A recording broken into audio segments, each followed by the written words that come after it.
ভাই প্রশ্ন করলেন যে অনেক খ্রিস্টান বলে যীশু খ্রিস্ট ঈসা আলাইহিস সালাম ঈশ্বর ছিলেন, এটা বাইবেল দ্বারা খণ্ডন করা যায় কিনা। উত্তর দেওয়ার আগে কয়েকটা বিষয় পরিষ্কার করতে চাই যে ইসলামই একমাত্র অখ্রিস্টান ধর্ম যেটা যীশু খ্রিস্ট ঈসা আলাইহিস সালামের উপর বিশ্বাস রাখতে নির্দেশ দিয়েছে। কোন মুসলিম না যদি সে যীশু খ্রিস্ট ঈসা আলাইহিস সালামকে বিশ্বাস না করে। আমরা বিশ্বাস করি তিনি আল্লাহ সুবহানাহু ওয়া তাআলা প্রেরিত একজন নবী ছিলেন। আমরা বিশ্বাস করি তার জন্ম হয়েছিল অলৌকিকভাবে কোনো পুরুষের স্পর্শ ছাড়া, যা অনেক আধুনিক খ্রিস্টানি বিশ্বাস করে না। আমরা মানি তিনি হলেন মসিহ অর্থাৎ খ্রিস্ট। আমরা বিশ্বাস করি যে তিনি আল্লাহর সাহায্যে মৃতকে জীবিত করতেন। আমরা বিশ্বাস করি তিনি আল্লাহর সাহায্যে অন্ধ এবং কুষ্ঠ রোগীকে ভালো করে দিয়েছেন। মুসলিম আর খ্রিস্টান আমরা এখানে এক, তবে একটা পার্থক্য রয়ে গেছে, আর সেটা হচ্ছে অনেক খ্রিস্টান, অধিকাংশ খ্রিস্টানি যারা বলে যে যীশু ঈসা আলাইহিস সালাম ঈশ্বর দাবি করেছিলেন। কিন্তু যদি বাইবেল পড়েন, পুরো বাইবেলে স্পষ্ট করে বলা একটা কথাও নেই যেখানে যীশু বা ঈসা আলাইহিস সালাম নিজে বলেছেন যে আমি ঈশ্বর অথবা আমার উপাসনা তোমরা করো। যদি কোনো খ্রিস্টান স্পষ্ট করে বলা একটা কথাও আমাকে দেখাতে পারেন পুরো বাইবেল থেকে যেখানে যীশু খ্রিস্ট বা ঈসা আলাইহিস সালাম নিজে বলেছেন স্পষ্টভাবে পরিষ্কার করে যে আমি ঈশ্বর অথবা আমার উপাসনা করো, আমি এখনই খ্রিস্টান ধর্ম গ্রহণ করব। যদি বাইবেল পড়েন তাহলে দেখবেন যে যীশু ঈসা আলাইহিস সালাম নিজে বলেছেন, এটা আছে গসপেল অফ জন অধ্যায় নম্বর 14 অনুচ্ছেদ 28। যীশু ঈসা আলাইহিস সালাম বলেছেন আমার পিতা আমার চেয়ে মহান। গসপেল অফ জন অধ্যায় নম্বর 10 অনুচ্ছেদ 29। আমার পিতা সবার চেয়ে মহান। গসপেল অফ ম্যাথিউ অধ্যায় নম্বর 12 অনুচ্ছেদ 28। আমি ঈশ্বরের আত্মার সাহায্যে শয়তানকে তাড়াই। গসপেল অফ লুক অধ্যায় নম্বর 11 অনুচ্ছেদ 20। আমি ঈশ্বরের আঙ্গুলের সাহায্যে শয়তানকে তাড়িয়ে দিই। গসপেল অফ জন অধ্যায় 5 অনুচ্ছেদ 30। আমি আমার নিজের থেকে কিছুই করি না, আমি যা শুনি তাই বলি, আর আমার কথা সঠিক, কারণ আমি নিজের ইচ্ছায় চলি না, ঈশ্বরের ইচ্ছায় চলি। যদি কেউ বলে আমি নিজের ইচ্ছায় চলি না, ঈশ্বরের ইচ্ছায় চলি, সে একজন মুসলিম। যীশু খ্রিস্ট ঈসা আলাইহিস সালাম তিনি মুসলিম ছিলেন, তিনি কখনোই ঈশ্বর দাবি করেননি। এটা স্পষ্ট করে বলা আছে গসপেল অফ জন অধ্যায় নম্বর 14 অনুচ্ছেদ 24। যীশু ঈসা আলাইহিস সালাম বলেছেন তোমরা যে কথা শোনো সেগুলো আমার না, আমার পিতার যিনি আমাকে পাঠিয়েছেন। আরো বলা হচ্ছে বুক অফ অ্যাক্টস অধ্যায় নম্বর 2 অনুচ্ছেদ 22, হে ইসরায়েলবাসী জেনে রাখো নাজারেতের যীশু তোমাদের মধ্য থেকে ঈশ্বর মনোনীত করেছেন বিস্ময় অলৌকিকত্ব নিদর্শনের মাধ্যমে, যা ঈশ্বর তাকে দিয়ে করিয়েছেন আর তোমরা দেখেছো। তোমাদের মধ্যে একজন মানুষকে ঈশ্বর প্রতিনিধি করেছেন বিস্ময় অলৌকিকত্ব নিদর্শনের মাধ্যমে, যা ঈশ্বর তাকে দিয়ে করিয়েছেন, তোমরা তা দেখেছো। তাই আমরা বাইবেল পড়লে জানতে পারি যে যীশু ঈসা আলাইহিস সালাম কখনোই ঈশ্বর দাবি করেননি, কখনোই বলেননি যে তিনি ঈশ্বর ছিলেন বা বলেননি যে তিনি ঈশ্বরের অরুজাত সন্তান। তবে আল্লাহ সুবহানাহু ওয়া তাআলার একজন অন্যতম নবী ছিলেন। আশা করি উত্তরটা পেয়েছেন। আপনাকে অনেক ধন্যবাদ। আমার কাছে চিরকুটে লেখা অনেক প্রশ্ন এসেছে, তবে ডাক্তার জাকির সবসময় মাইকের প্রশ্নকে অগ্রাধিকার দিয়ে থাকেন। কাগজে লেখা প্রশ্ন বা স্লিপের প্রশ্ন দ্বিতীয় গুরুত্ব পাবে, তাই মাইকে এসে প্রশ্ন করুন, সেটা অগ্রাধিকার পাবে। আমার প্রশ্ন হলো যে ডাক্তার জাকির নায়েক, আপনি হিন্দু অধ্যুষিত এলাকায় বসবাস করেন, এটা কি আপনার কাজে কোনো প্রভাব ফেলে? ভাই প্রশ্ন করলেন যে আমি হিন্দু নিয়ন্ত্রিত এলাকায় বসবাস করি, এটা আমার কাজে কোনো প্রভাব ফেলে কিনা। হ্যাঁ, ফেলে। এটা আমাকে সাহায্য করে আল্লাহর পথে কঠোর সংগ্রামে, মাশাআল্লাহ, এটা প্রভাব ফেলে। আমি বোম্বে থেকে এসেছি, এটাকে দাওয়া দেওয়ার ক্ষেত্রে অন্যতম একটা কঠিন জায়গা মনে করা হয়। বোম্বে শহর হয়তো কেউ কেউ জানেন, দেওয়ার জন্য অন্যতম একটা কঠিন জায়গা এটা। সংগঠনগুলো, রাজনৈতিক সংগঠনগুলো সেখানে মুসলিমদের খুবই বিরোধী। তবে আল্লাহ কোরআনে বলেছেন সূরা আল ইমরান অধ্যায় নম্বর 3 আয়াত 160, যদি আল্লাহ সাহায্য করেন কেউ আটকাতে পারবে না, আর যদি আল্লাহ সাহায্য না করে কে সাহায্য করবে? তাই মুমিনদেরকে বলে আল্লাহর উপর ভরসা করা উচিত। আল্লাহর সাহায্য থাকলে এটা খুবই সহজ। বিশ্বাস করেন বোম্বেতে দাওয়া দেওয়া অনেক সময় জীবনের হুমকি। ভাই, বোম্বে হলো সবচেয়ে কঠোর এলাকা ইন্ডিয়ার মধ্যে মুসলিমদের জন্য। আর এই বিষয়ে আমি সতর্ক, এটাই আপনাকে বলছিলাম, বোম্বে হচ্ছে সবচেয়ে কঠিন জায়গা দাওয়াতি কাজের জন্য, খুবই কঠিন। তারপরও এমন জায়গায় বসবাস করার কারণে আল্লাহর সাহায্যে এটা সহজ হয়ে গেছে। চিন্তা করেন, আমি লেকচার দিচ্ছি গত 8 বছর ধরে কেবল টিভি নেটওয়ার্কে। প্রতিদিন আমাদের কথা 1 মিলিয়নেরও বেশি ঘরে পৌঁছে, প্রতিদিন। আর এভাবে আমি কঠিন দাওয়ার কাজে থাকি। বেদ থেকে উদ্ধৃতি, ভগবদ গীতা থেকে, উপনিষদ থেকে, মহাভারত থেকে, তাদের গ্রন্থ নিয়ে কথা বলি। আর আলহামদুলিল্লাহ যখন লেকচার দেই অনেক হিন্দুরাও সেখানে আসে। আমাদের লোকজনকে প্রশিক্ষণ দিই, মাশাআল্লাহ। আমাদের ছাত্ররা আর এখানে আমার সহকর্মীরাও মাশাআল্লাহ উদ্ধৃতি দিতে পারে কোরআন, হাদিস, বাইবেল, বেদ, রামায়ণ থেকে। আমাদের স্কুলের ছাত্ররাও মাশাআল্লাহ, যদি দেখেন ছোট ছোট বাচ্চারা স্ট্যান্ডার্ড 5 অথবা 6 এ, তারাও বলে যেতে পারে অধ্যায় নম্বর, আয়াত নম্বর, মাশাআল্লাহ। তাদেরকে এখন পর্যন্ত কাউকে কি ইসলামে আনতে পেরেছেন? ভাই আপনাকে প্রশ্নোত্তর পর্বের নিয়ম কানুন অনুসরণ করতে হবে। এটা আলোচনা পর্ব না আপনার আর আমার মাঝে। আপনি একজন বয়স্ক ব্যক্তি, তাই মাইকটা আপনার কাছে দেওয়া হয়েছে। আঙ্গুল দিলে ধরবেন না। বিষয়টা এমন যেন না হয় যে কেউ আপনাকে আঙ্গুল দিল আর আপনি হাত ধরে ফেললেন। এখানে নিয়ম কানুন আছে। লাইনে কমপক্ষে 15 জন লোক দাঁড়িয়ে আছে একটা প্রশ্ন করার জন্য। আপনি তিনটা একসঙ্গে বলতে পারতেন। উত্তর দেওয়ার সময় কোনো কথা বললে সেটা নিয়মের বহির্ভূত ব্যাপার হয়ে দাঁড়ায়। আরেকজন মুসলিমের নিয়ম কানুন মেনে চলা উচিত যদি মুসলিম হন আপনি। প্রশ্নগুলো আন্তঃসম্পর্কিত। আপনাকে একবারে বলতে হবে, হ্যাঁ একবারে বলতে হবে, অন্যথায় একটা প্রশ্ন করে লাইনের পেছনে যান, তারপর জিজ্ঞেস করেন। 15 জন লোকের প্রশ্ন করা শেষ হলে তারপর প্রশ্ন করেন। তা না হলে এটা হয়ে যাবে ডায়ালগ। এমন না যে উত্তর দিতে পারবো না, উত্তর দিতে আমি পারবো। আপনার শেষ প্রশ্নের উত্তরটা দিচ্ছি কারণ আপনি একজন বয়স্ক লোক। কাউকে কনভার্ট করতে পেরেছি কি না? আমরা কনভার্ট করতে পারি না, আল্লাহ হেদায়েত করেন। আমরা কনভার্ট করতে পারি না। আল্লাহ করেন বলেন সূরা গাশিয়া অধ্যায় 88 আয়াত 21, আমাদের দায়িত্ব বার্তা পৌঁছে দেয়া, আল্লাহ হেদায়েত দেন। আর আলহামদুলিল্লাহ আল্লাহ হাজার হাজার মুসলিমকে হেদায়েত দিয়েছেন মাশাআল্লাহ। আয়াতের মাধ্যমে আমরা রাস্তা করে দিয়েছি। আর যদি দেখতে চান আমাদের ভিডিও টেপস দেখতে পারেন। মাশাআল্লাহ আমি ইসলাম এবং হিন্দু ধর্মের সাদৃশ্যের উপর অনেক লেকচার দিয়েছি। মাশাআল্লাহ যখন বোম্বেতে থাকি আমরা শুধু অমুসলিমদের প্রশ্ন করার সুযোগ দিই। এখন মুসলিমরা শুধু শোনে, কারণ মুসলিমরা আমাদের লোক, তারা অতিথি না, অমুসলিমরা আমাদের অতিথি। তাই মাশাআল্লাহ অনেক অমুসলিম লাইন ধরে থাকে। 2 থেকে 3 ঘন্টা প্রশ্নোত্তর চালালেও সব প্রশ্ন শেষ করতে পারবো না আমরা। মাশাআল্লাহ তাদের অনেকে মঞ্চেই ইসলাম গ্রহণ করে। আমি গতকাল বার্মিংহামে ছিলাম, সেখানে একজন মুসলিম আমাকে বলল যে লেস্টারে একজন হিন্দু আমার আলোচনায় মুগ্ধ হয়েছে। এখন সে আমাকে লেস্টারে নিয়ে যেতে চায়, সেখানে সব হিন্দুদের উপস্থিত করতে চায়। সে সব কিছুর ব্যবস্থা করবে। আমার লেকচার ইসলাম এবং হিন্দু ধর্মের সাদৃশ্য নিয়ে সেখানে বলতে হবে। ইনশাআল্লাহ আল্লাহ তাকে হয়তো খুব দ্রুত হেদায়েত দেবেন। তাই আসল কথা হচ্ছে আমাদের বার্তা পৌঁছাতে হবে। হেদায়েত দেবেন আল্লাহ, তবে ভয় পাওয়ার কিছু নেই। আমাদেরকে কোরআন সুন্নাহর মধ্যে থেকে বাণী প্রচার করতে হবে। আশা করি উত্তরটা পেয়েছেন। পরবর্তী প্রশ্ন করবেন ছোট্ট বোন ওখান থেকে। আসসালামু আলাইকুম, আমার নাম মরিয়ম। আমার প্রশ্ন হলো, যদি সবচেয়ে খারাপ কাজ করে ফেলে তাহলে আল্লাহ কোরআনে এর কি শাস্তির কথা বলেছেন? বোন খুব সুন্দর প্রশ্ন করলেন যে কেউ যদি অপরাধ করে আল্লাহ তার কি শাস্তির কথা বলেছেন কোরআনে। অপরাধের উপর ভিত্তি করে আমাদেরকে দেখতে হবে যে আল্লাহ সুবহানাহু ওয়া তাআলা এক এক অপরাধের নির্দেশ এক একভাবে দিয়েছেন। একটা হচ্ছে যা আপনি বললেন যে কেউ যদি পাপ করে এর জন্য শাস্তি রয়েছে, অন্যদিকে যদি কেউ পাপ না করে তাহলে আবার পুরস্কার রয়েছে তার জন্য। তাই একটা বিষয় হচ্ছে যদি পাপ না করেন, মদ পান না করেন, আপনার পুরস্কার রয়েছে। যদি চুরি না করেন পুরস্কার রয়েছে। এখানে পুরস্কারটা আখিরাতের পুরস্কার। তাই আসল বিষয় হচ্ছে পাপের উপর ভিত্তি করে শাস্তি দেওয়া হবে। তবে আল্লাহ কোরআনে বলেছেন সূরা নিসা অধ্যায় 4 আয়াত 48 এবং সূরা নিসা অধ্যায় 4 আয়াত 116 যে আল্লাহ সুবহানাহু ওয়া তাআলা যদি চান তিনি যে কোনো গুনাহ ক্ষমা করবেন, তবে শিরকের গুনাহ কখনোই ক্ষমা করবেন না। শিরক আল্লাহর সাথে শরীক করা আল্লাহ সুবহানাহু ওয়া তাআলা কখনোই ক্ষমা করবেন না। অন্য যে কোনো গুনাহ আল্লাহ যদি চান ক্ষমা করে দেবেন। তাই আমরা মুসলিমরা আমাদেরকে দেখতে হবে যদি কেউ শিরক করে, আমাদের নবী মুহাম্মদ সাল্লাল্লাহু আলাইহি ওয়াসাল্লাম বলেছেন যে যদি খারাপ কিছু দেখো হাত দ্বারা থামাতে পারলে হাত দ্বারা থামাও, হাত দ্বারা থামাতে না পারলে জিহ্বা দ্বারা থামাও। জিহ্বা দ্বারা যদি না পারো তবে মনে মনে ঘৃণা করো, আর তখন তুমি হবে ঈমানের একেবারে দুর্বল স্তরের মুমিন।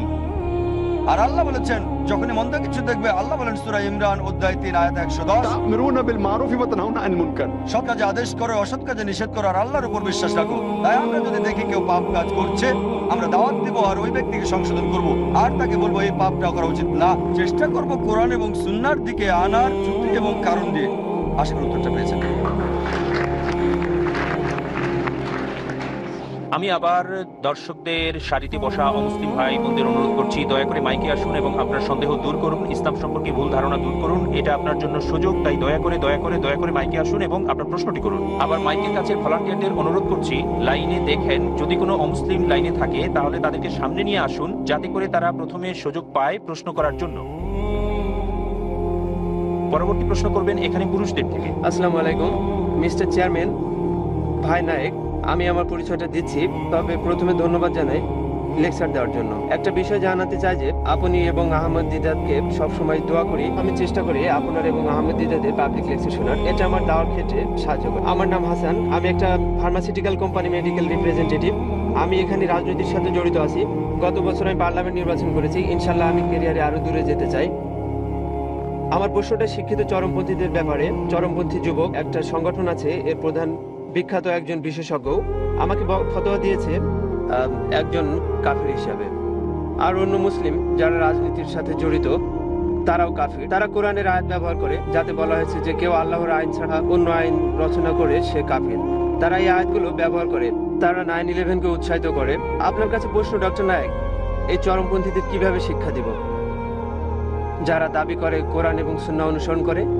ভাই প্রশ্ন করলেন যে একটা সংগঠনের চরমপন্থীরা যারা তাকে কাফির বলছে, তারা বোমা হামলাকে উৎসাহিত করে, আত্মঘাতী বোমা হামলা 9/11, তাই কিভাবে এই চরমপন্থীদের বোঝাবেন আপনি? ভাই যদি মুসলিম চরমপন্থীর কথা বলেন, তাহলে আমি নিজেকে মুসলিম চরমপন্থী বলি। আমি চরমভাবে দয়ালু, আমি চরমভাবে সৎ, চরমভাবে ন্যায়পরায়ণ, চরমভাবে ক্ষমাশীল। চরমভাবে দয়ালু হলে সমস্যা কোথায়? কোরআন বলছে চরম সৎ হতে, আংশিক হতে পারবো না আমি, তাই আমি চরমপন্থী মুসলিম। আমরা সে লেভেল মানবো না যা পশ্চিমা মিডিয়া দিয়েছে। যখন তারা জিজ্ঞেস করে, হ্যাঁ বলি আমি চরমপন্থী, চরমভাবে সৎ, চরমভাবে দয়ালু, চরম ন্যায়পরায়ণ, চরম দয়াশীল, চরম ক্ষমাশীল। সমস্যা কোথায়? আর কোনো মুসলিমই বলতে পারবে না যে চরমভাবে সৎ হওয়া ভুল। অন্যরা আংশিকভাবে সৎ, আংশিক ন্যায়পরায়ণ, তাই আমাদের চরমপন্থী হতে হবে। যদি সে চরমপন্থী মুসলিম হয়, প্রত্যেক মুসলিমকে চরমপন্থী হতে হবে, তবে তা হতে হবে সঠিক পথে, ভুল পথে হওয়া যাবে না। আমরা চরম জালিম হব না, চরম অসৎ হব না। তাই মিডিয়া যদি বলে কিছু মুসলিম হচ্ছে চরমপন্থী, আমি বলি প্রত্যেক মুসলিম চরমপন্থী হওয়া উচিত। প্রত্যেক মুসলিমকে মৌলবাদী হতে হবে। যদি মৌলবাদী না হন, আপনি ভালো মুসলিম হতে পারবেন না, আমলকারী মুসলিম না। তাই মিডিয়া আমাদেরকে যে লেভেল দেয়, আমরা সেই রকম না, সেরকম মৌলবাদী না, সেরকম চরমপন্থী আমরা না। আমি একজন চরমপন্থী। আপনি যেটা নিয়ে বলছেন সেটা হয়তো উগ্রতা। একজন উগ্র আর চরমপন্থীর মধ্যে পার্থক্য আছে। এখন আমি জানি না আপনি কার কথা বলছেন, হতে পারে XYZ, তাই আমার জবাব সে ব্যক্তির ক্ষেত্রে প্রযোজ্য হতেও পারে, নাও পারে। তবে আমাদের নবী মুহাম্মদ সাল্লাল্লাহু আলাইহি ওয়াসাল্লাম বলেছেন যে যদি একজন মুসলিম আরেকজন মুসলিমকে কাফির বলে, তাহলে সেটা তার উপরে ফিরে আসে। তার মানে সে নিজেই কাফির হয়ে যায়। কে বলেছেন? নবীজি মুহাম্মদ সাল্লাল্লাহু আলাইহি ওয়াসাল্লাম। তাই আপনি যদি মুসলিম হন আর কেউ আপনাকে কাফির বলে থাকে, তাহলে যে বলবে সে কাফির হয়ে যাবে মুহাম্মদ সাল্লাল্লাহু আলাইহি ওয়াসাল্লামের হাদিস অনুযায়ী। যদি আপনি কুফরি কাজ না করে থাকেন আর যদি প্রমাণ দেখাতে না পারেন ইত্যাদি, অন্যথায় সেই কুফর তার কাছে ফিরে আসবে। এবার এই প্রশ্নে আসি যে যারা 9/11 বা লন্ডন বোম্বিংকে সাধুবাদ জানায়, তাদের কিভাবে শিক্ষিত করবেন? আল্লাহ কোরআনে বলেন সূরা মাইদা অধ্যায় নম্বর 5 আয়াত নম্বর 32, যদি কোনো মানুষকে হত্যা করে, যদি সেটা হত্যার বদলা বা পৃথিবীতে অশান্তির কারণে না হয়, যদি কোনো মানুষকে, হোক মুসলিম বা অমুসলিম, অন্য কোনো মানুষকে হত্যা করে মুসলিম বা অমুসলিম, যদি সেটা হত্যা বা অশান্তির সৃষ্টির কারণে না হয়, সে যেন গোটা মানব জাতিকে হত্যা করলো। আর যদি কেউ কোনো মানুষের জীবন রক্ষা করে, সে যেন গোটা মানব জাতিকে রক্ষা করলো। তাই কোনো নিরাপরাধ মানুষকে হত্যা করা এটা হারাম, এটা নিষিদ্ধ। আমরা জানি যে 9/11-এ নিউ ইয়র্কের টুইন টাওয়ারে হামলার ফলে 300-এরও বেশি নিরাপরাধ মানুষকে হত্যা করা হয়েছে। লন্ডন বোমা হামলায় গত বছর 50 জনের বেশি মানুষ নিহত হয়েছে। এই গত মাসে বোম্বেতে 11 জুলাই 2006 2000-এর বেশি মানুষকে হত্যা করা হয়েছে। নিরপরাধ মানুষকে হত্যা করা হারাম। ইসলামের সামান্য জ্ঞান থাকলে কেউ এই কাজ করবে না। কাজে নিন্দা করতে হবে যে ইসলামে হারাম এটা। তবে অনেক মুসলিম এই কথা বলেছে, বিশেষ করে ইংল্যান্ডে এবং USA-তে প্রথম পাতায় পড়েছি। কিন্তু এটুকু বলে শেষ কেন? সেটারও নিন্দা করতে হবে যে হাজার হাজার মানুষকে আফগানিস্তানে হত্যা করা হচ্ছে, হাজার হাজার মানুষকে ইরাকে হত্যা করা হচ্ছে, হাজার হাজার লোকদের হত্যা করা হচ্ছে বসনিয়ায়, গুজরাটে। এগুলো আমরা বলি না কেন? যখন কাউকে আমেরিকায় জিজ্ঞেস করি যে এগুলো বলছেন না কেন, ভাই জাকির অবস্থাটা এমন যে এর বেশি বলতে পারি না। অবস্থাটা কি? কাকে ভয় পাচ্ছেন? আমি বোম্বে শহরে বাস করি, মাশাআল্লাহ, একটা শহর, একটা দেশ যেখানে জীবনেরও হুমকি থাকে, কিন্তু আল্লাহ আছেন, মাশাআল্লাহ, তিনি রক্ষা করেন, আলহামদুলিল্লাহ। এগুলো আপনারা বলছেন না কেন? একটু বলে থেমে যাচ্ছেন কেন? কেন লন্ডনে বোমা হামলার চেয়ে বেশি লোককে হত্যা করা হচ্ছে, আফগানিস্তানে, ইরাকে গণহত্যা হচ্ছে, দেখেছেন এটা না? তাহলে কেন কেন চুপ করে আছেন? কাকে ভয় পাচ্ছেন? কেন একই সাথে এরও নিন্দা করতে হবে? না, নিন্দা করার সময় আসেনি। কিসের সময় আসেনি?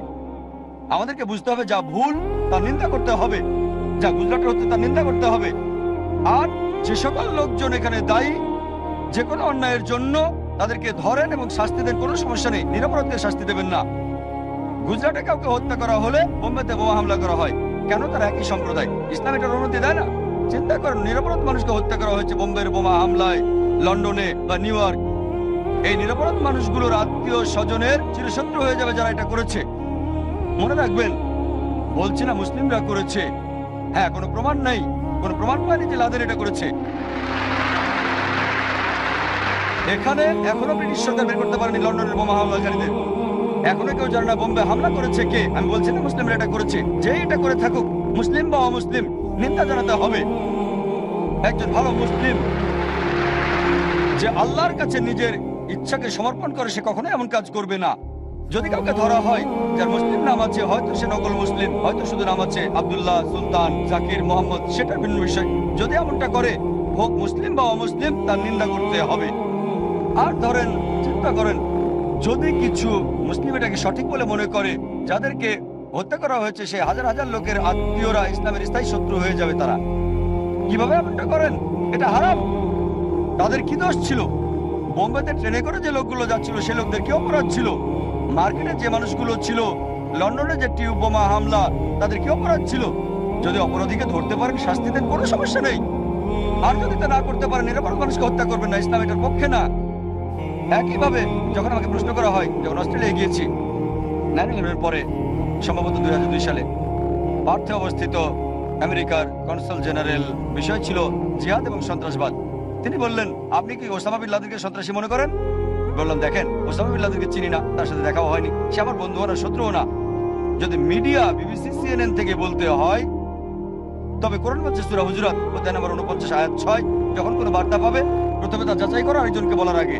বিবিসি আর CNN যা বলছে তা আমি বিশ্বাস করতে পারি না। তাই আমি জানি না বিন লাদেন ভালো না মন্দ, আমি জানি না আল কায়দা আছে কি না। আমি একটা লেকচারও দিয়েছি, সন্ত্রাস কি মুসলিমদের জন্য, বার্মিংহামের NEC-তে।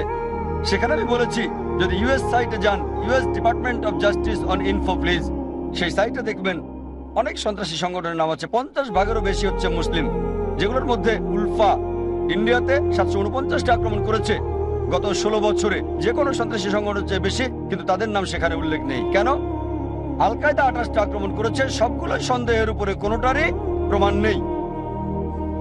উলফা 749টি আক্রমণ, সবগুলো প্রমাণিত, কিন্তু তাদের সাইটে উল্লেখ নেই। আমি জানি যদি আমাকে 1 নম্বর সন্ত্রাসী নাম বলতে হয়, আমি বলেছি 4 বছর আগে 1 নম্বর সন্ত্রাসী জর্জ বুশ।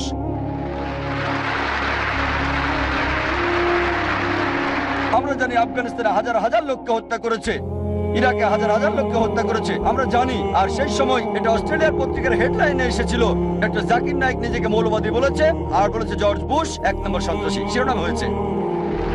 আর এখন এটা কমন, সবাই অহরহ বলছে জর্জ বুশ সন্ত্রাসী। সে সময় ছিল এটা নতুন, এখন পত্রিকা পড়লে দেখবেন অহরহ সবাই বলছে। একটা জরিপ হয়েছিল 1 মাস আগে, তারা 3টা অপশন দিয়েছিল। 1 নম্বর ওসামা বিন লাদেন, 2 নম্বর সাদ্দাম হোসেন, 3 নম্বর জর্জ বুশ। 1 নম্বর সন্ত্রাসী কে? আর কি জানেন সবচেয়ে বেশি ভোট কার দিকে পড়েছিল? সর্বোচ্চ ভোট পড়েছিল জর্জ বুশের দিকে। অমুসলিম, অমুসলিম, মুসলিম না। জরিপটা পৃথিবীর বিভিন্ন অঞ্চলে করা, সবচেয়ে কম ভোট 73% পড়েছিল, আর সর্বোচ্চ ভোট 78%। সে সন্ত্রাসীদের নির্বাচনে জয়ী। এখন আর এটা এমন কিছু না, এখন সবাই অহরহ বলছে, কারণ তারা জেনেছে, এমনকি অমুসলিমরা, আমেরিকানরাও বুঝতে পেরেছে সবকিছু ছিল সাজানো। কে করেছে আমি জানি না, তবে যদি আমাকে জিজ্ঞেস করেন কে করেছে, কিছু লোক বলে এটা ভেতরের ঘটনা। যেই করুক, যেই করে থাকুক, এই কাজটাকে নিন্দা জানাতে হবে।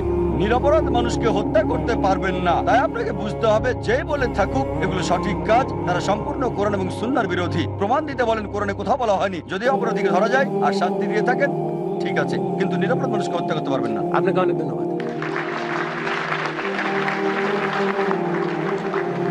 আমি এখনো মহিলাদের থেকে স্লিপের প্রশ্ন পাচ্ছি।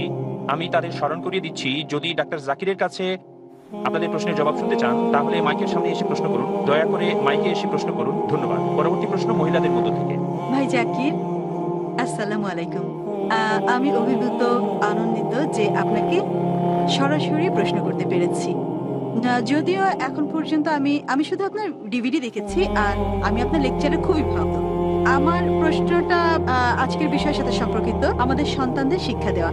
আমার প্রশ্ন হলো যে যথাযথ মুসলিম শিক্ষা ব্যবস্থায় আমাদের সন্তানদেরকে কি জাতীয়তার বিষয়ে কিছু শেখাতে বা গুরুত্ব দিতে হবে, নাকি শুধু ধর্মীয় জাতীয়তার গুরুত্ব দিতে হবে? আপনি কি মনে করেন না আমাদের সন্তানদের নিজের দেশ সম্পর্কে কিভাবে গড়েছে, কিভাবে ঔপনিবেশিক শক্তি থেকে স্বাধীনতা পেয়েছে তা জানা দরকার? তাদের জন্মের মূল ইতিহাস সম্পর্কে জ্ঞানের অভাব থেকে যাবে। কিভাবে আইআইএস মানে আপনার স্কুল পৃথিবীর বিভিন্ন দেশ থেকে যার ছাত্র রয়েছে আপনার শিক্ষার সাথে কি মিলাতে পারছেন? শুধু কি ইসলামের ইতিহাসই পড়াচ্ছেন নাকি তাদের নিজেদের দেশ সম্পর্কে ভালোভাবে জানার ব্যবস্থা করছেন? বোন প্রশ্ন ধন্যবাদ। করলেন যে একটা আদর্শ ইসলামিক স্কুলে তার দেশ সম্পর্কে পড়াতে হবে, জাতীয় কার্যক্রম সম্পর্কে, জাতীয় ইতিহাস, স্বাধীনতা, যুদ্ধ, আর আমরা আইএসএস কিভাবে পড়াচ্ছি। স্বাভাবিকভাবে বললে সাধারণত ইসলামিক স্কুলে দেশ সম্পর্কে পড়াতে হয়, তাতে কোনো সমস্যা নেই। আমরা দেশের আইন সম্পর্কে বলতে পারি, বিধিবিধান সম্পর্কে বলতে পারি। তবে তবে আমাদের বুঝতে হবে একেবারে প্রথমে আনুগত্য যাবে আল্লাহ সুবহানাহু ওয়া তাআলার দিকে। দেশের বিরুদ্ধে যাওয়া যাবে না যদি সেই দেশের আইন আল্লাহ সুবহানাহু ওয়া তাআলার বিরুদ্ধে না যায়। যদি দেশের আইন আল্লাহ সুবহানাহু ওয়া তাআলার বিরুদ্ধে না যায়, দেশের প্রত্যেকটা আইন আপনাকে মানতে হবে। এবার ইন্ডিয়ার ব্যাপারে বলি, আমি জানি যে ইন্ডিয়ার সংবিধানে একটা আইনও নেই যেটা কোনো মুসলিমকে হারাম কাজ করতে কখনো বাধ্য করে থাকে, কোনো কাজ করা থেকে বিরতও রাখে না। যেমন ধরেন, ইন্ডিয়ার সরকার বলে না যে মদ পান করা ফরজ, হচ্ছে তারা আপনাকে বাধ্য করে না ফরজ কাজ করতে, বা কোনো ফরজ কাজ করতে বাধাও আপনাকে দেবে না। নামাজ পড়তে পারেন, সেখানে একটা আলাদা মুসলিম আইনও আছে।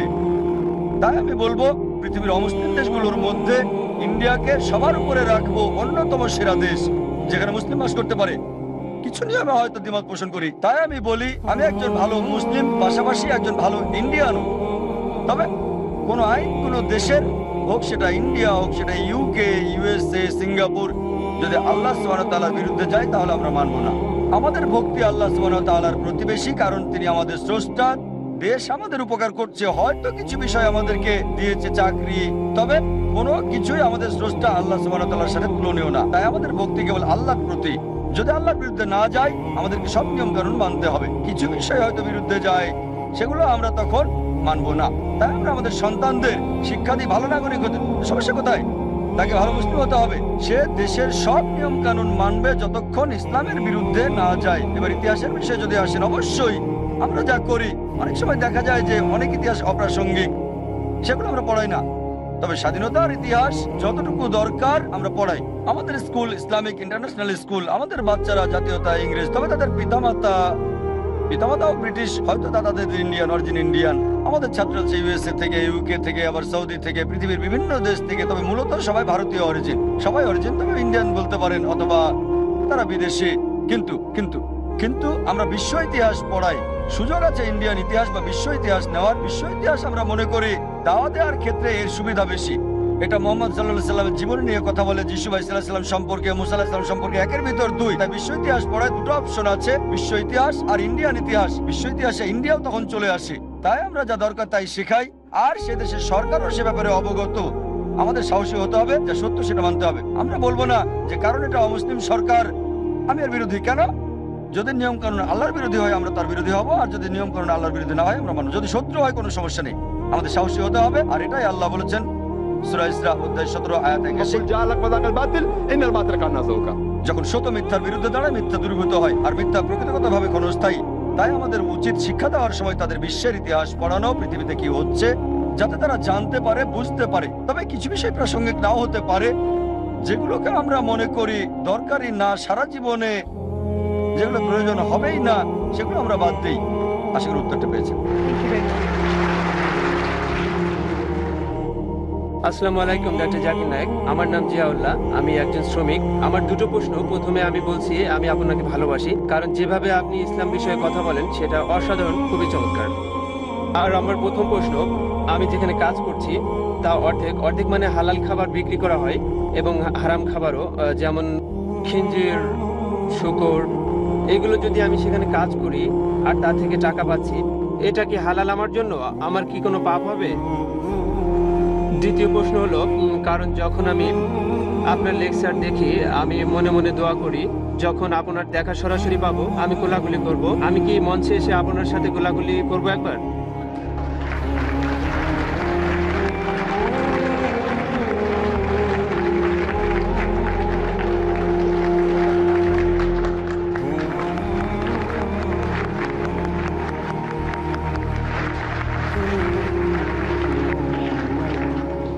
ভাই প্রশ্ন করলেন যে আপনি কাজ করেন একটা খাবারের দোকানে, তার কিছু অংশ হালাল, কিছু অংশ হারাম।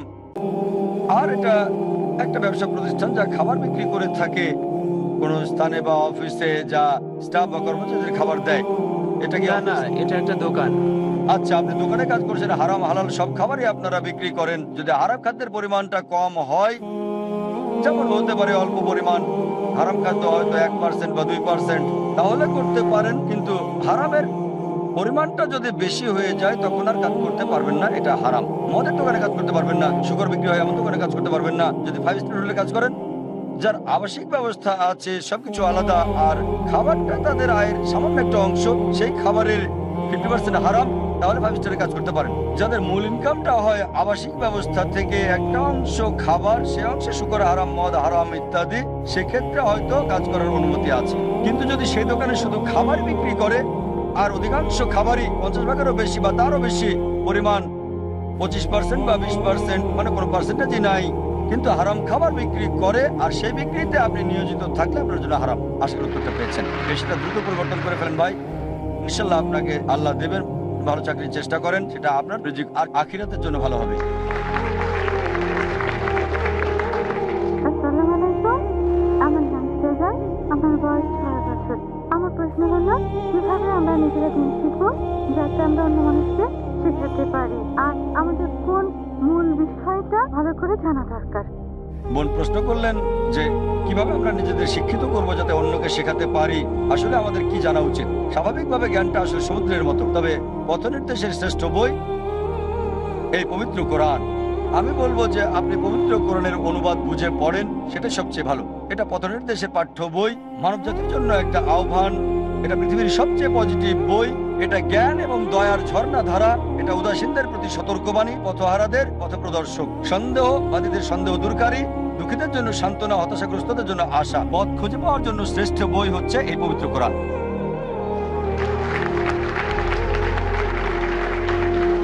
একজন অমুসলিম বোন স্লিপে প্রশ্ন করেছেন, বলেছেন, আমি একজন অমুসলিম মেয়ে আর আমি ভাবছি ইসলাম গ্রহণ করার কথা, তবে তাহলে কি আমার ঈশ্বর আমাকে শাস্তি দিবে? মাশাআল্লাহ, একজন অমুসলিম বোন ইসলাম গ্রহণ করতে চাচ্ছেন, আল্লাহ তাকে হেদায়েত দিন। ইসলামে আসার জন্য স্বাগতম, আলহামদুলিল্লাহ। তারপর প্রশ্ন হচ্ছে যে ইসলাম গ্রহণ করলে তার ঈশ্বর কি তাকে শাস্তি দেবেন? বোন, সব ধর্মে ইসলাম সহ ঈশ্বর মাত্র একজন, কেবলমাত্র একজন ঈশ্বর সমগ্র মানব জাতির জন্য। আলাদা কোনো ঈশ্বর নেই। মুসলিম বা খ্রিস্টান, হিন্দু, শিখ বা ইহুদিদের জন্য সবার জন্য এক ঈশ্বর। আর আমি একটা লেকচার দিয়েছি বিশ্বের প্রধান প্রধান ধর্মে ঈশ্বরের ধারণা।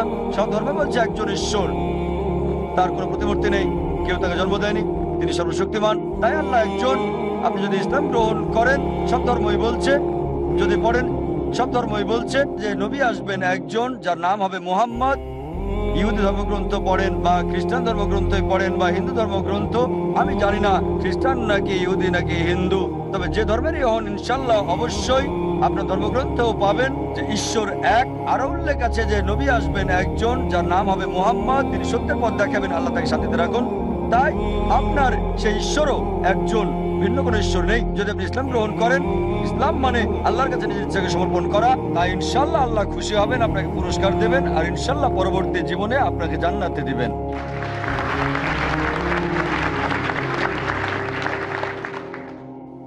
হ্যাঁ ভাই। আসসালামু আলাইকুম, কামরান কুরশি, কোম্পানি ডিরেক্টর। ভাই, আজকে আসার জন্য ধন্যবাদ। আমার প্রশ্ন হলো যে, মাশাআল্লাহ, আপনি আজকে একটা মডেল স্কুল প্রতিষ্ঠা করেছেন। এমন একটা কোনো ইসলামিক দেশও আমি দেখি নাই, তবে মাশাআল্লাহ আপনি বর্তমান সময়ে প্রতিষ্ঠা করেছেন। আমার প্রশ্ন হলো, দুর্ভাগ্যজনকভাবে হাজার হাজার লক্ষ লক্ষ মুসলিম বাচ্চারা আপনার স্কুলের মতো স্কুল পাবে না। আমাদের বাচ্চাদের জন্য কি পরামর্শ দিবেন? পৃথিবী জুড়ে সবাই এমন স্কুল পাবে না। আপনার সব বক্তব্য এবং স্কুল বিষয়ে কি সব বিস্তারিত ওয়েবসাইটে পাওয়া যাবে? জাযাকাল্লাহ। ভাই প্রশ্ন করলেন যে সবার জন্য স্কুলে যাওয়ার সৌভাগ্য হবে না, তাহলে পৃথিবীর কোটি কোটি মুসলিম তাদের বাচ্চাদের জন্য কি করবে, কিভাবে তারা এমন একটা স্কুলে যাবে? আমাদের স্কুলের তথ্যের জন্য যদি বলেন তাহলে যান আমাদের irf.net-এ, দেখবেন ইসলামিক ইন্টারন্যাশনাল স্কুলের জন্য আলাদা সেকশন, সেখান থেকে জানতে পারবেন। একই স্কুলের কথা বললে দুটো পথ আছে। প্রথমটা খুব সহজ, স্কুলে গিয়ে দেখতে পারেন। আমাদের এখান থেকে সবকিছু দেখে সহযোগিতা নিয়ে নিজের শহরে পুনর্প্রয়োগটা করা যায়, তবে সফল হওয়া খুবই কঠিন, কারণ সবাই যারা স্কুল করতে চায় তাদের ওরকম ব্যবস্থাপনা দক্ষতা নাও থাকতে পারে, একই রকম আগ্রহ নাও থাকতে পারে, সবকিছু ভিন্ন। আসল হচ্ছে আল্লাহর সাহায্য। তাই আল্লাহ যদি সাহায্য করেন ইনশাল্লাহ সম্ভব। কথা হচ্ছে অনুরূপ স্কুল করতে পারে, যা অনেকেই করেছে, তবে এ পর্যন্ত যারা শুরু করেছে আমি আগে বলেছি তারা কোয়ালিটির 5 ভাগ বা 6 ভাগ দিতে পেরেছে আমাদের স্কুলের। ফ্র্যাঞ্চাইজির কথা ভাবছেন, আমাদের ফ্র্যাঞ্চাইজির শর্ত খুবই কঠিন, খুবই কড়া। জমি দিতে হবে, সবকিছু দিতে হবে, স্থানীয়রা মূলধন বিনিয়োগ করবে, সবকিছু ব্যবস্থা করবে স্থানীয়রা। আমাদের শর্তগুলো খুবই কড়া। যদি ইন্ডিয়ার বাইরে কোথাও আমরা বলি কমপক্ষে 4 একর জমি দিতে হবে, শহরের প্রধান অবস্থানে হলে 2 একর, অর্ধেক নির্মাণ খরচ, বাকি সবকিছু তখন আমরা করব। অনেক নিয়ম কানুন আছে, তারপরও শত শত অফার পেয়েছি।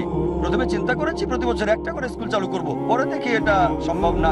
তাই যখন স্কুল চালু করলাম দেখি ব্যবস্থাপনাটা খুবই কঠিন। বোম্বে থেকে চেন্নাইকে এসব কিছু করতে হয়, আমাদের শিক্ষকদের পাঠাতে হয় ট্রেনিং এর জন্য, কাউন্সিলরদের পাঠাতে হয়, সবকিছু দেখলাম এটা সম্ভব, তবে খুবই কঠিন।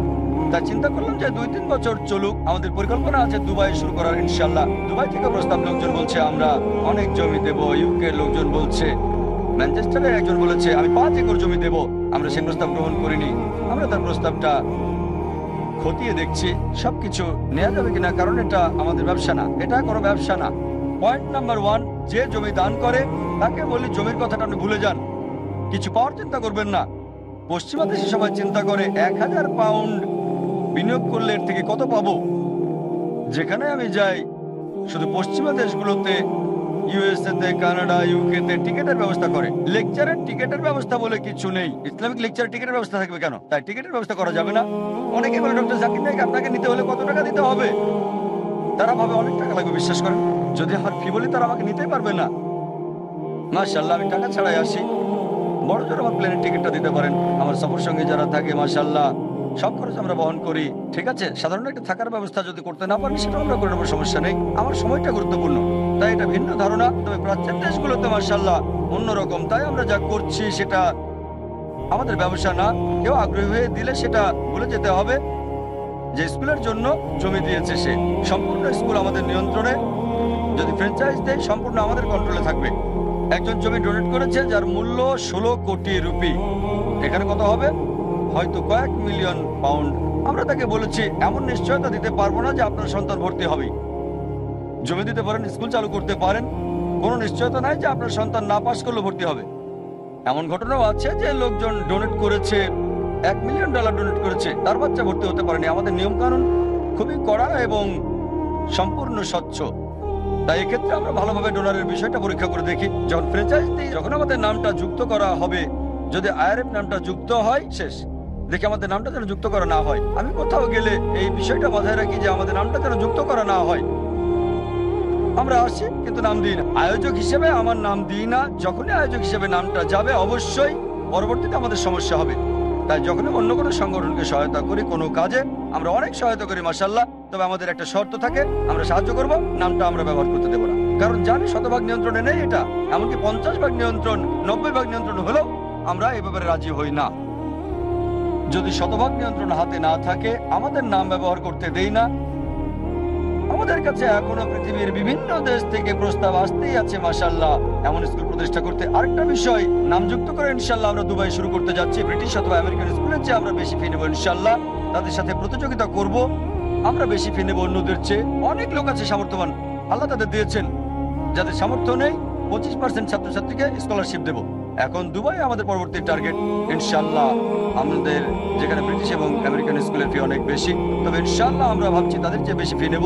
আর ইনশাআল্লাহ অনেক লোক আসবে আমাদের স্কুলে আল্লাহর দয়ায়। আসল বিষয় হচ্ছে কোয়ালিটি। আর অন্য লোকদের জন্য নিজেদের ক্ষমতা অনুযায়ী শুরু করতে পারেন। আপনার যা আছে, আমি জানি এখানে মাশাআল্লাহ সরকারি স্কুলও আছে, তবে সাধারণত আমরা সরকারি কোনো অনুদান নেই না, কারণ এতে অতিরিক্ত হস্তক্ষেপ হয়, কোনো কাজেই আসে না। আমি জানি না এখানে আপনারা নিজেরা স্কুল চালাতে পারবেন কি না, তবে নিজেরাই শুরু করে দেন। ছোট করে একটা শুরু করেন, যতটুকু পারেন, যতটুকু আপনার সামর্থ্য আছে শুরু করে দেন। একটা শুরু এনে দেন যতটুকু পারেন ইনশাআল্লাহ। আর ইনশাআল্লাহ আল্লাহ আপনাকে সাহায্য করবেন, ইনশাআল্লাহ সফল হবেন। আশা করি উত্তরটা পেয়েছেন। আসসালামু আলাইকুম। একজন অমুসলিম বোন প্রশ্ন করেছেন। তিনি বলেছেন যে কোরআনের কিছু আয়াত অন্যগুলো দ্বারা বাতিল হয়েছে। এগুলোকে কি অসঙ্গতি বা কন্ট্রাডিকশন বলা যায় না? যেমন অধ্যায় 4 আয়াত 15 বাতিল হয়েছে, অধ্যায় 24 আয়াত 2। বোন একটা প্রশ্ন করলেন, তিনি অমুসলিম। প্রশ্ন হলো কোরআনের কিছু আয়াত যেগুলো বাতিল বা সাংঘর্ষিক, যেগুলো বাতিল করা হয়েছে, এর মানে এই যে এগুলো সাংঘর্ষিক। যদি কোরআন পড়েন এমন দুটো আয়াতও পাবেন না যেগুলো সাংঘর্ষিক। আমি চ্যালেঞ্জ করলাম কোরআন থেকে দুটো আয়াত দেখান যেগুলো সাংঘর্ষিক। কোরআনে আল্লাহ স্পষ্ট করে বলেছেন, সূরা নিসা অধ্যায় 4 আয়াত 82, আল্লাহ বলেছেন, আফালা ইয়াতাদাব্বারুনাল কুরআন ওয়ালাউ কানা মিন ইনদি গায়রিল্লাহ লাওয়াজাদু ফি ইখতিলাফান কাসীরা। তারা কি কোরআন নিয়ে ভাবে না আল্লাহ ছাড়া অন্য কারো নিকট থেকে এলে এতে অনেক অসামঞ্জস্য থাকতো।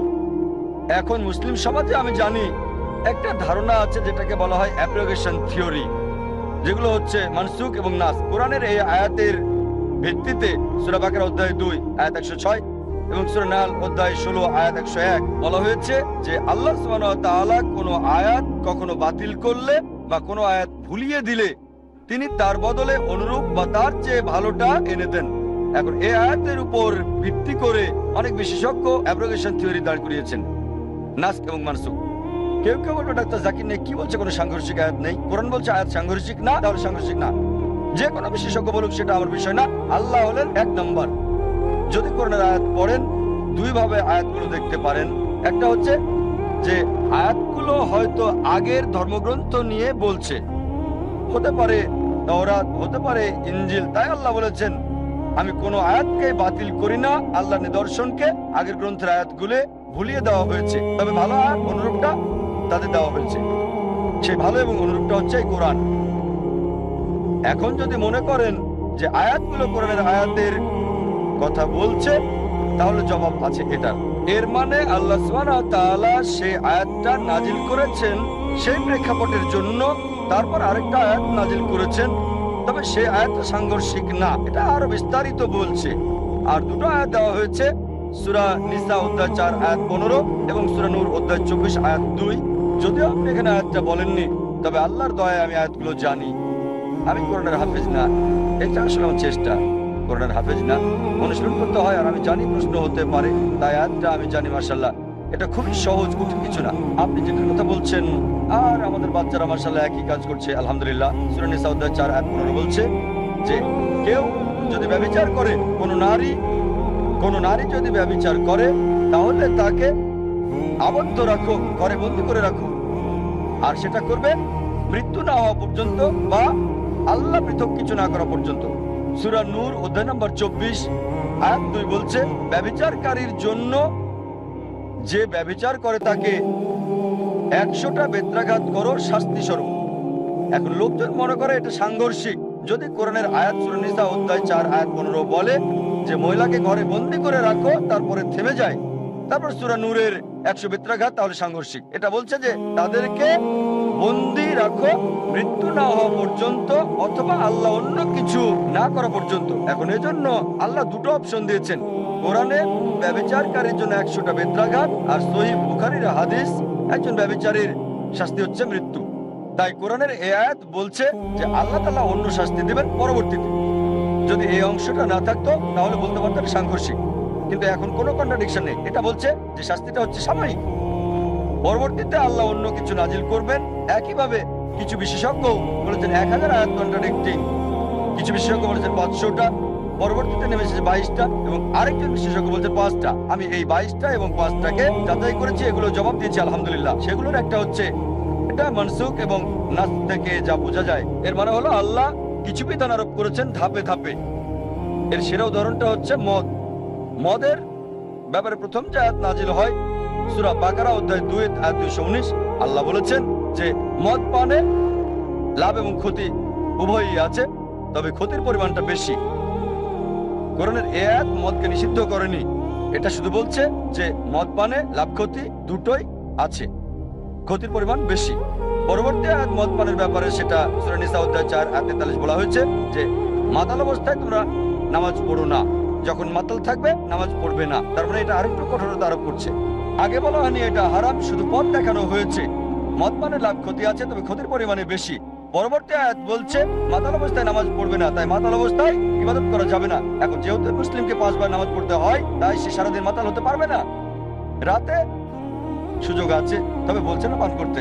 চূড়ান্ত নিষেধাজ্ঞা দেওয়া হয়েছে সূরা মাইদা অধ্যায় 5 আয়াত 90 বলা হয়েছে, يا أيها الذين آمنوا হে বিশ্বাসীগণ, إنما الخمر والميسر নিশ্চয় মদ এবং জুয়া, والأنزاب والأزلام পূজার বেদী, ভাগ্য নির্ধারণী তীর, رجس من عمل الشيطان এই সব কিছু শয়তানের কাজ, فاجتنبوا لعلكم تفلحون। এসব থেকে বিরত থাকে যাতে সফল কাম হতে পারো। এখানে চূড়ান্ত নিষেধ করা হয়েছে।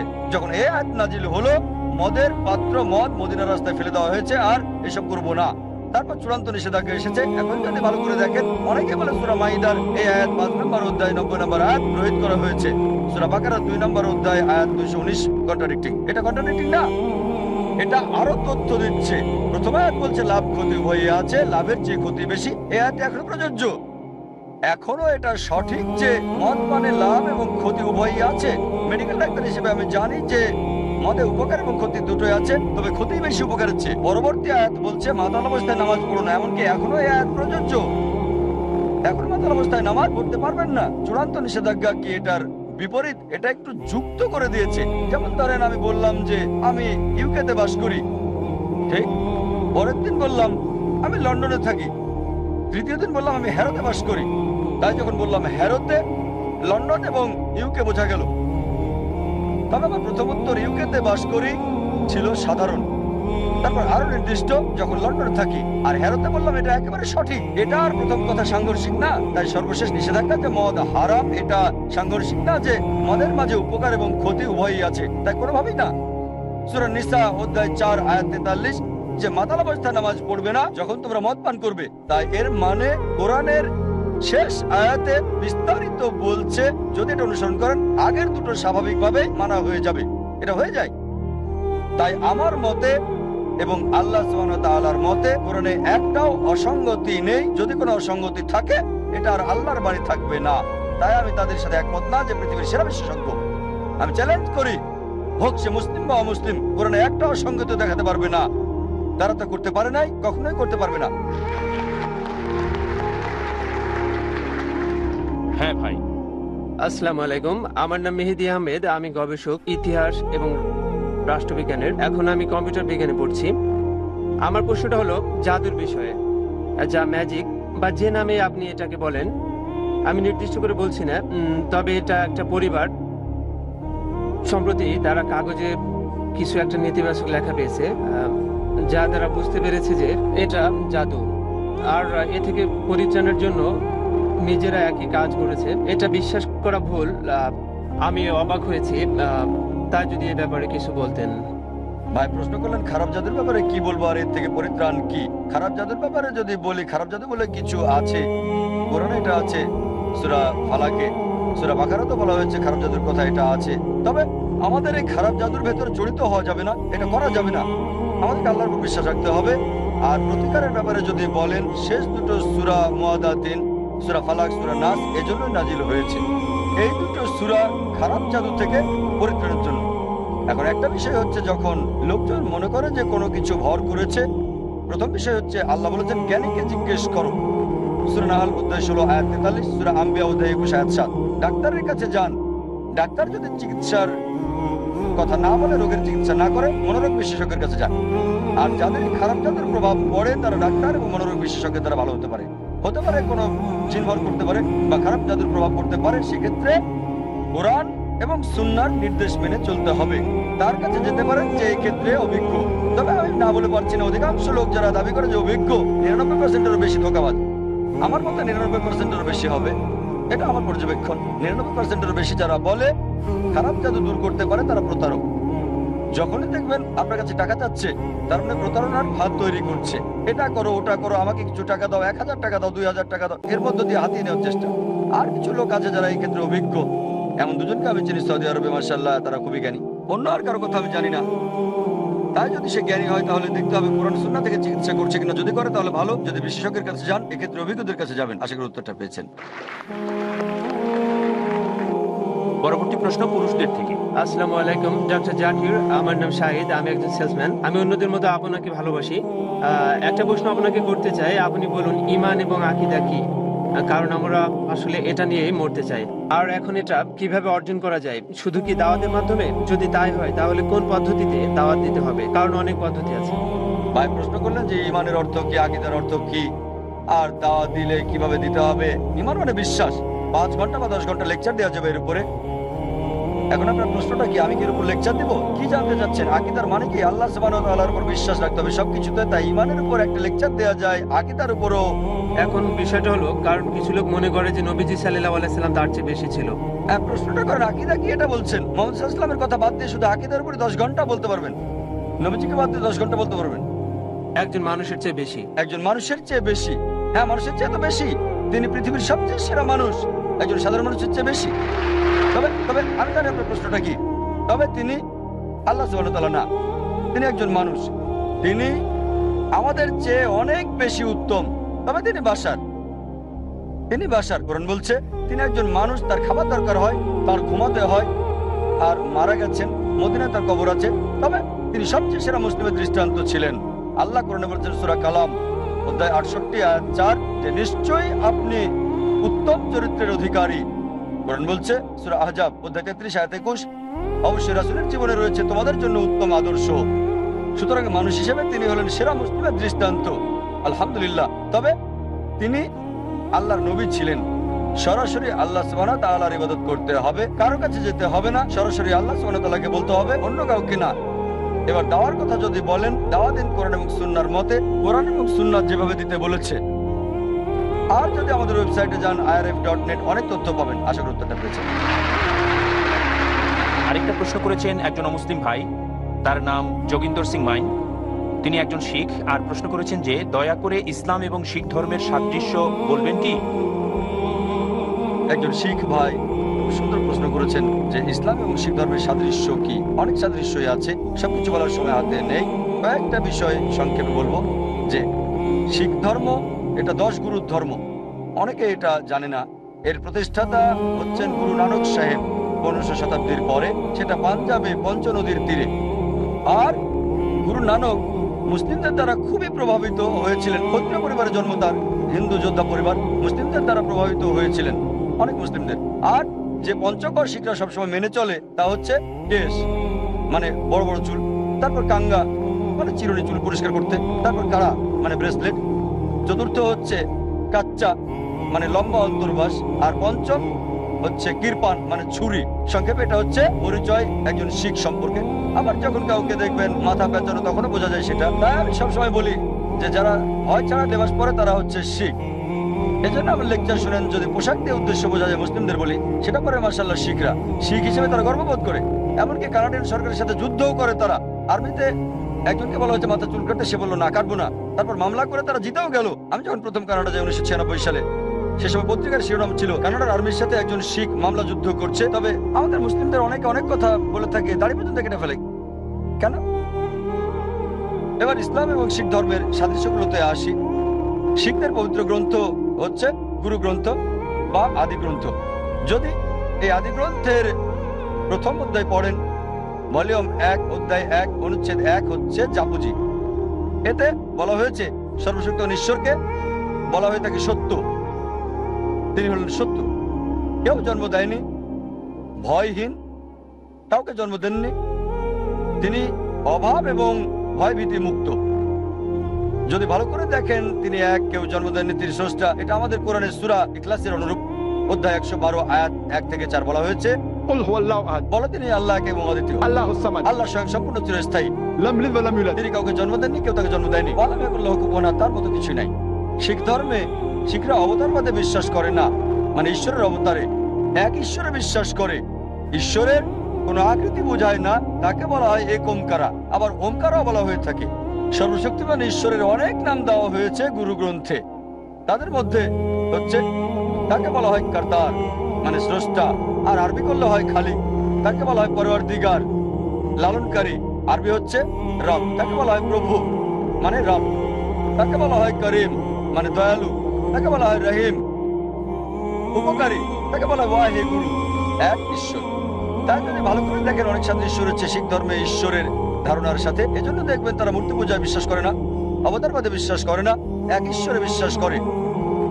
যদি দেখেন যে গুরু নানক শান্ত কবির দ্বারাও প্রভাবিত হয়েছিলেন এবং তার গ্রন্থে দেখা যায় অনেক কথাই রয়েছে শান্ত কবিরের। যেমন একটা হচ্ছে दुख में सुमन सब करे, सुख में करे न कोई, जो सुख में सुमन करे तो दुख काय होए। তার মানে বিপদের সময়ে সবাই ঈশ্বরকে ডাকে, আর সুখের সময়ে সবাই তাকে ভুলে যায়। যদি সুখে ঈশ্বরকে ডাকো, বিপদ তোমাকে কিভাবে স্পর্শ করবে? একই কথা আল্লাহ বলেছেন সূরা রুম অধ্যায় 30 আয়াত 33 যে যখন মানুষের কাছে বিপদ আসে আল্লাহ সুবহানাহু ওয়া তাআলার কাছে কাঁদে, কিন্তু বিপদ চলে গেলে সে আল্লাহ সুবহানাহু ওয়া তাআলার সাথে শরীক করে। তাই যদি দেখেন শিখ ধর্ম এক ঈশ্বরে বিশ্বাস করে, এটা এক ঈশ্বরে বিশ্বাসী, মূর্তি পূজা করে না, যদিও অনেকে বলে এটা হিন্দু এবং ইসলাম ধর্মের মিশ্রণ। আমরা দেখছি যে ঈশ্বরের ধারণার ক্ষেত্রে এটা পুরোপুরি ইসলামের মতোই। বিস্তারিত জানার জন্য আমার ভিডিও ক্যাসেট দেখতে পারেন, বিশ্বের প্রধান ধর্মগুলোতে ঈশ্বরের ধারণা, সেখানে বিস্তারিত বলেছি। আশা করি উত্তরটা পেয়েছেন।